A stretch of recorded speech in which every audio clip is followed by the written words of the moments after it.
भोजपुरी का एक बहुत बड़ा खतरनाक गाना रिलीज हुआ है, जिला जौनपुर करे काजालू 2, जो कि ये गाना बहुत जबरदस्त होने वाला है। बहुत जबरदस्त रिस्पांस मिल रहा है आप लोगों का आशीर्वाद से।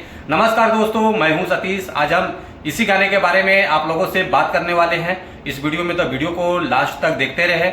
और जो लोग भोजपुरी बूढ़ा हंगामा चैनल को अभी तक सब्सक्राइब नहीं किए हैं वो लोग सब्सक्राइब कर लीजिए। चलिए वीडियो को शुरू करते हैं।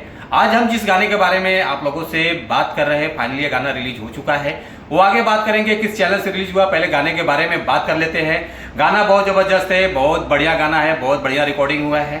और ये गाना रिलीज हुआ है बबली लवली म्यूजिक चैनल से, जो कि इस गाने को गाया है विकास लाल यादव जी है और खुशबू जैन जी है, जो कि ये गाना डुएट सॉन्ग है। बहुत जबरदस्त रिकॉर्डिंग और मिक्सिंग और वीडियो को क्वालिटी एक नंबर का बना हुआ है, बहुत जबरदस्त है, जो कि 2 घंटे में बहुत अच्छा खासा रिस्पॉन्स मिल चुका है इस गाने को। तो आप लोग ऐसे आशीर्वाद बनाए रखिए इस गाने के ऊपर और सपोर्ट जरूर कीजिए, जो कि इस गाने में विकास लाल यादव जी का आवाज़ बहुत ज़बरदस्त है, वीडियो एक नंबर का बना हुआ है, बहुत ज़बरदस्त है। तो आप लोग जाइए देखिए फटाफट इस गाने को सपोर्ट कीजिए। Thank you so much.